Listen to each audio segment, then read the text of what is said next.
All right, so this semester, our theme has been transformation of the heart.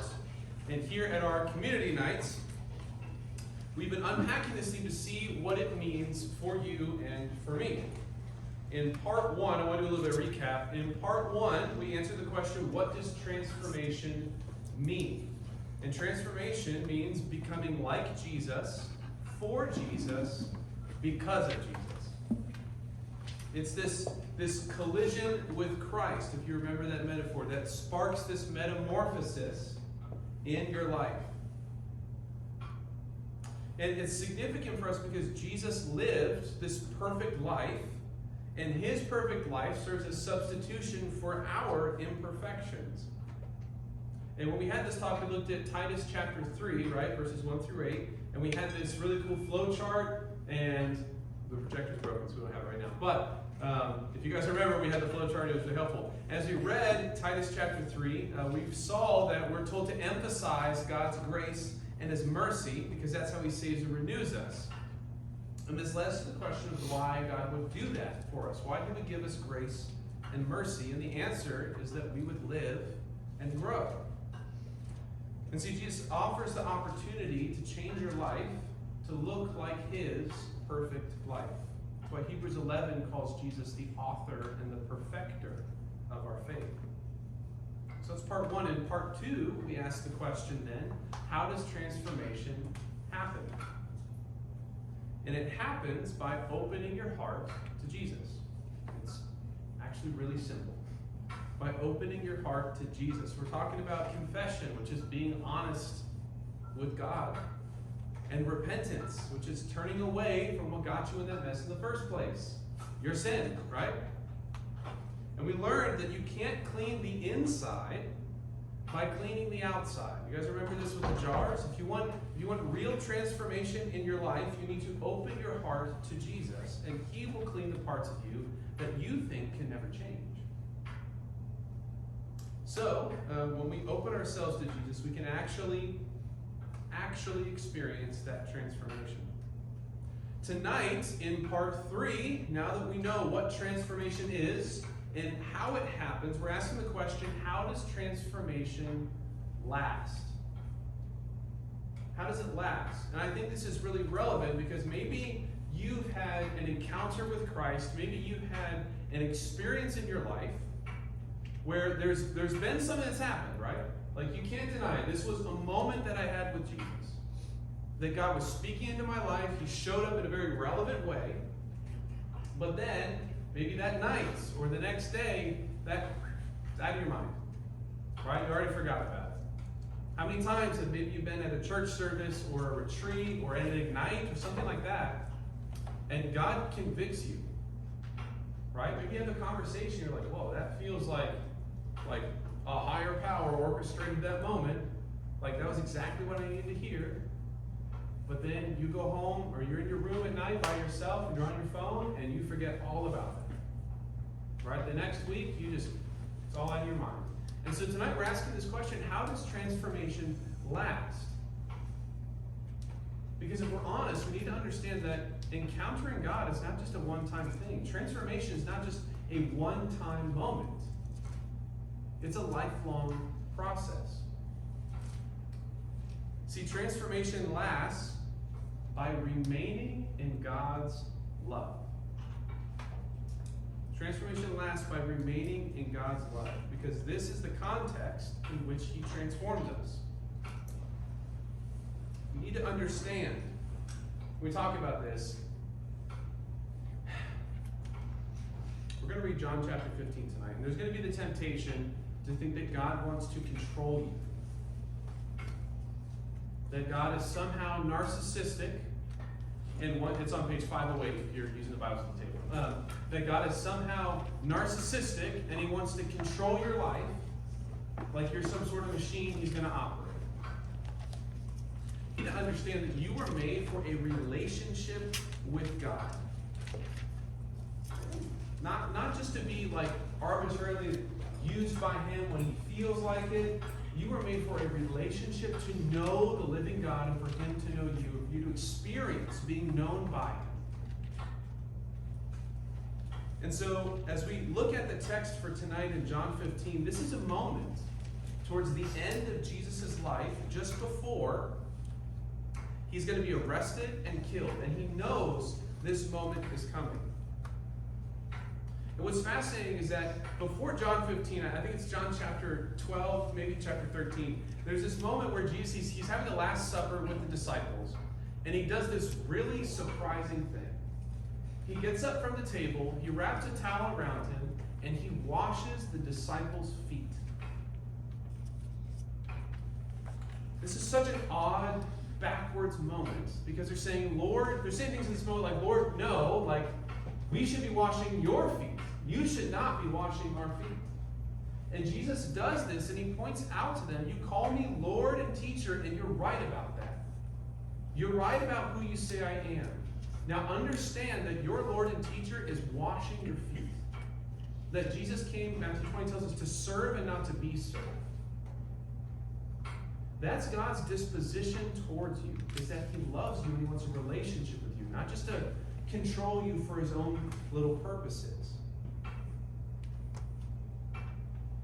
We need to understand that this is Jesus' heart towards us. This is Jesus' mindset.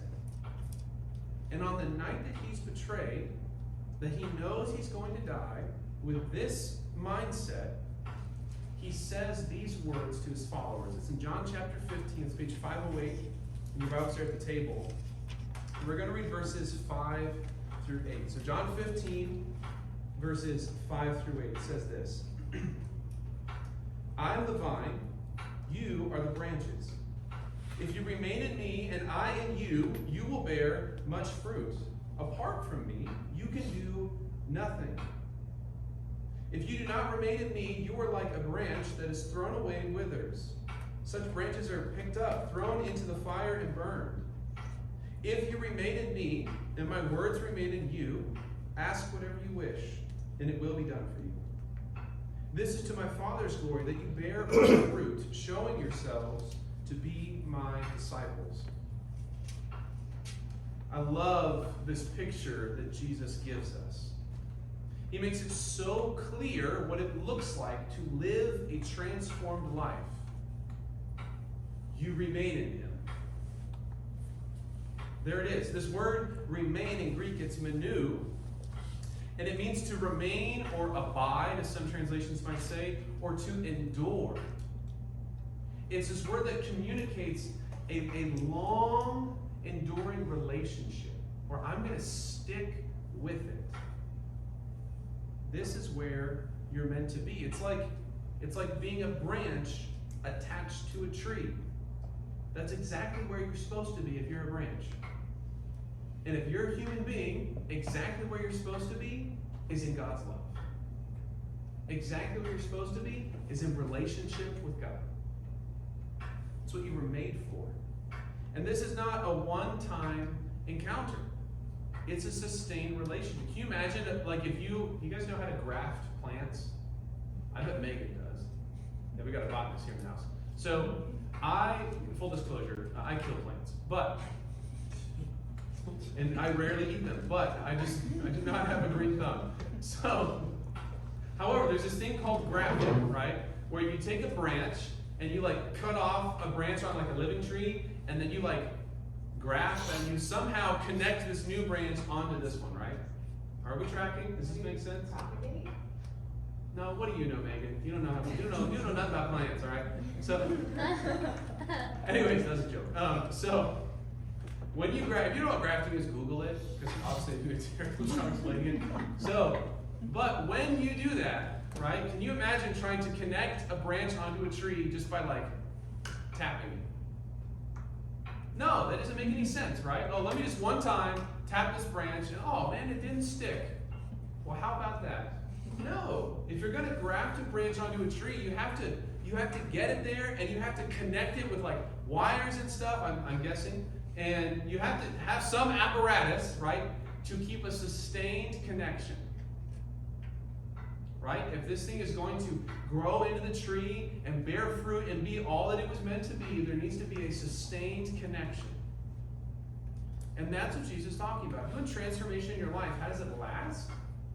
By abiding in Jesus, by remaining in his love. And then Jesus tells us when we do that, this fruit will appear in our lives. Everything we were meant to be will start to be. And even God will be visible and glorified through our lives. Can you picture that? Some of you don't have to, you live it. That people can look at you and go, I don't know what it is about you, but there's something in you. They can look at you and have an encounter with the character of God because you have a relationship with Jesus. So practically though, what does this look like?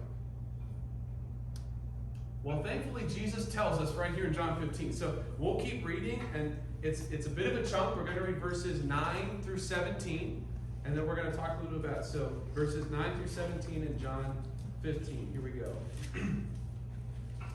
As the Father has loved me, so have I loved you. Now remain in my love. If you keep my commands, you will remain in my love, just as I have kept my Father's commands and remain in his love. I have told you this so that my joy may be in you and that your joy may be complete. My command is this: love each other as I have loved you. Greater love has no one than this, to lay down one's life for one's friends. You are my friends if you do what I command. I no longer call you servants, because a servant does not know his master's business. Instead, I have called you friends, for everything that I learned from my Father I have made known to you. You did not choose me, but I chose you and appointed you so that you might go and bear fruit, fruit that will last. And so whatever you ask, in my name the Father will give you. This is my command: love each other. Jesus here is describing a relationship where you are engaged and participating. A relationship where you are engaged and participating. I actually need Zach and Aaron to come on up here. I was really hoping Cody would be here tonight, but we're doing the spotlight right there. All right, excellent. Faster, come on. I'm trying to keep this under 20 minutes for everyone's sanity. All right, so let's go right here. Okay. So if you guys don't know, you are engaged. Nice job. Great job. So here's what I would like us to illustrate. Okay? Aaron, I would like you. Why don't you guys stand a little closer? Okay, you can hold hands if you want. We can hold hands if you want. So you said if you want. All right, so Aaron, I would like you to tell Zach that you love him. I love you. All right, Zach, I would like you to let go of her hand and walk away. Oh. All right, interesting. Let me ask you a question. I've just destroyed a relationship. Isn't that impressive? Right, we talked about this. That's great. Oh, my gosh. All right, anyways, clearly I've been a nerd.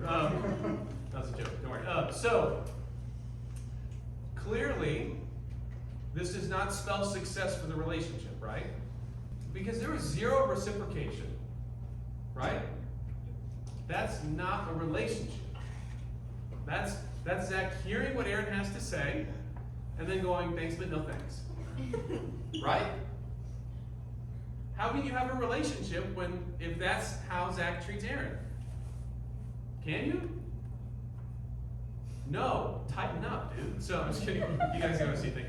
So this is the point that Jesus is making when he says this. He's not saying like, oh, I want to control you. This is my command. You better love me, or I'm not going to love you.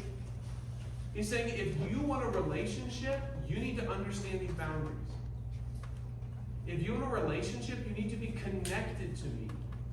You need to remain in me. That's my command. Listen to what I'm saying and do it, and you'll remain in my love. Does this make sense? Excellent. Okay. I have another illustration, because here's the reality. Some of you might be toxic. All right? I've been there, I understand. I have my own toxic days. So, I have another illustration for us, and I'm wondering if this will work. No, you're too tall. Garrett's back there. Garrett, come on up here, bro. Come on, make it fast, man. I'll go. Yeah, he's not Was it? tall. Okay. This is obviously a lamp. The light is, this is what I was saying. I don't know if this will work, but we're going to find out. So, Gary, I'd like you to come over here. I would like you to actually grab a chair and sit underneath this lamp. Okay. Feel the heat? Look at him. He's incredible. Gary, don't you just see more Jesus? Yeah. Anyway, so, this smells great, by the way. So, anyways, some of you might be toxic, okay? And you hear Jesus say, "This is my command, remain in my love." And you go, "Aha! I knew that you just wanted to control me. I knew that you just wanted to play games with me. No, I'm going to do my own thing. Thank you very much." Some of you might be having that reaction. Here's the reality. This is God's love, okay? This is Gary, remaining in God's love, all right? God's not doing this. Ooh, remain in my love. Gary, move your chair. Watch your head. Right? And then he's not going, "Oh, Gary, remain in my love. Oh, remain in my love, Gary." He's not playing games with you. God's not toxic. Instead, what happens is, God's love is here. Gary, why don't you move your chair? And we do this, don't we? God's love is so consistent. He never backs out on you. He never changes. He never stops loving you. But we get this thing in our head where we go, "No, I don't want that." And we're the ones who run out of the light. God's not changing. He didn't go anywhere on you. All you gotta, this is all you gotta do, man. Let me turn around and step right back here. You can come back there, yeah. And Jesus says, "Remain in my love." Do you want transformation that lasts? Well, you gotta remain. You gotta stay connected. Thank you, Gary. Have a seat, man. I appreciate you.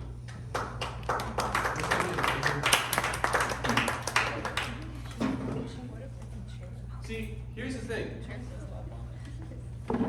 Jesus isn't calling you, this might be controversial, Jesus isn't calling you to be a good person. He's not. He's not calling you to some higher moral standard, and that's it. That's not what Jesus said. We've talked about this the last two parts, right? Jesus is saying, if you open up to me, I will clean the inside, and then the outside will also be clean. Right? If you remain in Jesus, if you open yourself to Jesus, He will transform you, and then you know what will happen? You'll start to do the right things. You'll start to look like Jesus. And Jesus wasn't just a good person, He was the perfect person. Right? So Jesus isn't calling you to fix the symptoms of your sin. He's calling you to open up to Him, and He'll fix it. But if we really want to see transformation that doesn't last a night or a moment, and then the next week or the next day we're right back into the old habits, right back into the old pits, right back into the old sins, we need to remain in Jesus. Transformation lasts by remaining in God's love, because this is the context in which He transforms us.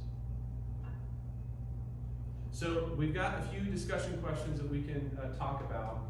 The next few community nights we're going to have, we're going to elaborate on what does it look like to remain in God's love. What does this mean for us in the day-to-day, and how do we do that? So let me pray for us, and then we can break off into our discussion groups